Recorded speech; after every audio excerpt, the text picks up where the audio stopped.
Hello दोस्तों, कैसे हैं आप? उम्मीद करता हूँ आप अच्छे होंगे। तो आज हम रिव्यू करने वाले हैं हेक्सावेयर टेक्नोलॉजी आईपीओ, जो कि एक मेन बोर्ड आईपीओ होने वाला है। तो डिटेल जानकारी आपको बताएंगे, कंपनी क्या काम करती है, ग्रे मार्केट प्रीमियम क्या चल रहा है। तो वीडियो के अंत तक बने रहें और चैनल को सब्सक्राइब कर लें, वीडियो को लाइक करें। तो बिना देरी के साथ वीडियो को स्टार्ट करते हैं। ये आईपीओ कब ओपन होने वाला है एक बार जान लेते हैं। 12 तारीख को ओपन होगा, 14 तारीख को क्लोज़ हो जाएगा, 15 और 16 को छुट्टी है, तो 17 को इसका अलॉटमेंट आएगा और 18 को आपका पैसा रिलीज़ होगा। तो पैसा 4 दिन आपका ब्लॉक रहेगा, ये आप ध्यान रखिएगा। तो उसको ध्यान में रख के ही आप आईपीओ अप्लाई कीजिएगा। आईपीओ का इशू प्राइस है वो 674 से 708 रुपये रखा गया है। आपको 708 पे ही अप्लाई करना है। अगर ये 1 गुना सब्सक्राइब हो जाता है, किसी भी कैटेगरी को, सब कैटेगरी को मिला के अगर ये 1 गुना सब्सक्राइब हो जाता है तो आपको 708 से अप्लाई करना है, 674 से अप्लाई नहीं करना है। अगर ये 1 गुना से नीचे रहता है तो आप 674 पे अप्लाई करेंगे तो आपको अलॉटमेंट आएगा 674 पे, अदरवाइज़ आपको नहीं आएगा। ठीक है। रिटेल का कोटा 35% रखा गया है, मतलब पिछले 30 साल में कंपनी प्रॉफिट मेकिंग कंपनी है। आईपीओ का इशू साइज़ बहुत ही बड़ा है, 8,750 करोड़। 8,750 करोड़ पूरा का पूरा ऑफर फॉर सेल है। कंपनी के जो प्रमोटर हैं वो अपना माल बेच के निकल रहे हैं।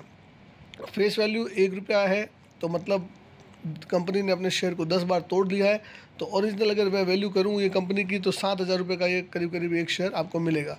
आईपीओ में एम्प्लॉय को 67 रुपीज़ का डिस्काउंट दिया गया है। प्रमोटर की होल्डिंग आप देखें तो 95.03% है इस आईपीओ में। अलॉटमेंट की बात करें तो 17 तारीख को अलॉटमेंट आएगा, 18 को आपको रिफंड आएगा। देखो 14 को लगाया हुआ, सीधा 18 तारीख को रिफंड आएगा। तो अब भाई 4 दिन तक पैसा ब्लॉक रहेगा।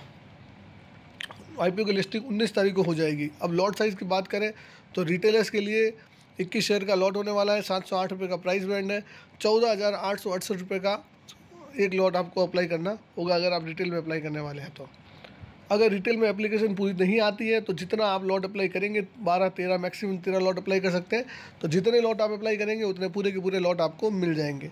मिनी और स्मॉल एचएनआई की मैं बात करूं तो 294 शेयर, 14 लॉट, 2,08,152 रुपये की बिड आपको अप्लाई करनी है। बिग एचएनआई की बात करें तो 1,428 शेयर, 68 लॉट, 10,11,024 रुपये की बिड आपको अप्लाई करनी है।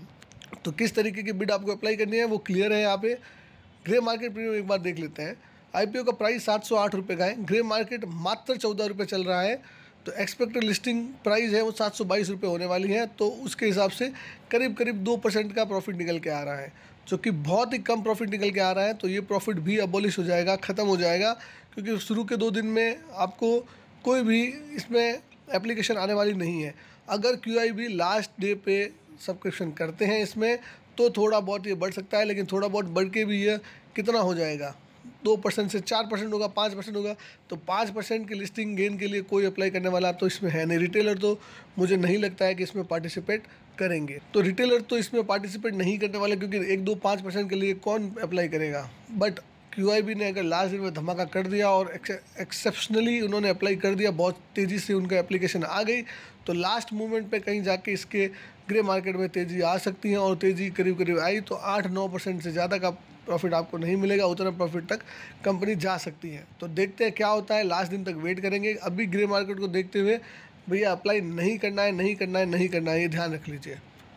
अब कंपनी का कामकाज एक बार देख लेते हैं, कंपनी क्या काम करती है। हेक्सावेयर टेक्नोलॉजी, जैसा कि नाम से ही पता चल रहा है, एक टेक्नोलॉजी IT बेस्ड कंपनी है जो कि globally digital and technology services provide करती है। आर्टिफिशियल इंटेलिजेंस की सर्विस भी कंपनी प्रोवाइड करती है। कंपनी की जो की सर्विसेज है, design and build, secure and run, data and AI, optimise and cloud services company provide करती है। कंपनी जो ये सारी सर्विसेज डिलीवर करती हैं via AI digital platform, Rapidex, Tensai, Amaze and other. तो कंपनी के पास बहुत सारे डिजिटल प्लेटफॉर्म है, उसके थ्रू यह सर्विसेज प्रोवाइड करती है। या किस किस इंडस्ट्री में अपने सर्विसेज दे रही है, जैसे कि इंडस्ट्रीज़ में आप देखें तो फाइनेंशियल सर्विसेज, हेल्थ केयर में दे रही है, इंश्योरेंस में दे रही है, मैन्युफैक्चरिंग में दे रही है, consumables, high tech, professional services, banking, travel, transportation, इन सब कंपनियों में कंपनी, इन सब इंडस्ट्रीज़ में यह कंपनी आपको सर्विस देखती हुई मिलेगी। द फर्म जो ये है वो ऑल्सो 39 डिलीवरी सेंटर्स हैं इनके और 16 ऑफिसेज हैं बाहर मिला के, और इंडिया के मिला के। बाहर में अमेरिका, यूरोप, एशिया पैसिफिक भी इनके ऑफिसेज देखे जा सकते हैं। अब स्ट्रेंथ की बात कर लेते हैं कि कंपनी में क्या स्ट्रेंथ है, कंपनी में ऐसी क्या बात है कि कंपनी में अप्लाई करना चाहिए। स्ट्रॉन्ग डोमेन एक्सपर्टाइज है कंपनी को, अपने डोमेन का, IT का डाटा का, एआई का बहुत ही अच्छा नॉलेज है और कॉम्प्रिहेंसिव सर्विसेज प्रोवाइड करती है। सॉल्यूशन अक्रॉस इंडस्ट्रीज़, मतलब इंडस्ट्रीज़ के हिसाब से आपको कॉम्प्रिहेंसिव सर्विसेज प्रोवाइड करती है। इन हाउस डिज़ाइन है इनका एआई का, और डाइवर्सिफाइड ब्लू चिप कस्टमर्स हैं। बेस्ड ऑन अक्रॉस इंडस्ट्रीज़ को मिला लें तो जो इनके कस्टमर है वो बहुत ही नामी गिरामी हैं और ब्लू चिप हैं। Global scalable flexible delivery model with a certified employ base, experience leadership team है। इसका एकमात्र जो लॉस है वो यही है कि भैया पूरा का पूरा ओएफएस है, कंपनी के प्रमोटर अपना माल बेच के निकल रहे हैं, ये पैसा कंपनी के पास नहीं जाएगा, कंपनी के एक्सपांशन में नहीं जा रहा है। यह एक बहुत ही बड़ी मुझे अच्छी चीज़ नहीं लगती है इसमें, और इसी वजह से कंपनी का कहीं ना कहीं ग्रे मार्केट प्रीमियम निकल के नहीं आ रहा है।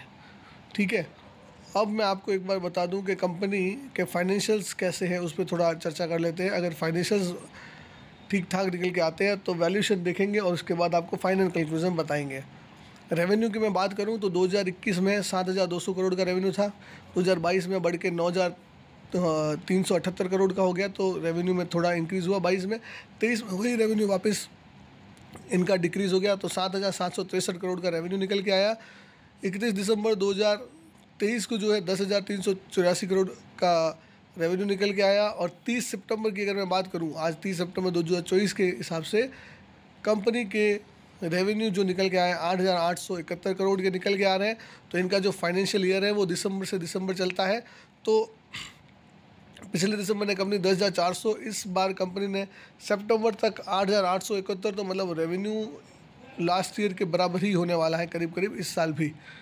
प्रॉफिट आफ्टर टैक्स की बात करें तो 21 में 748 करोड़, 22 में 884 करोड़ और 23 में 997 करोड़, और अभी के हिसाब से 30 सितंबर में कंपनी ने 853 करोड़ का प्रॉफिट बुक किया है। तो इस हिसाब से प्रॉफिट इस साल भी कंपनी का करीब करीब 1000 करोड़ का हो सकता है। नेटवर्थ कंपनी के पास आज की डेट में 4,876 करोड़ के हैं।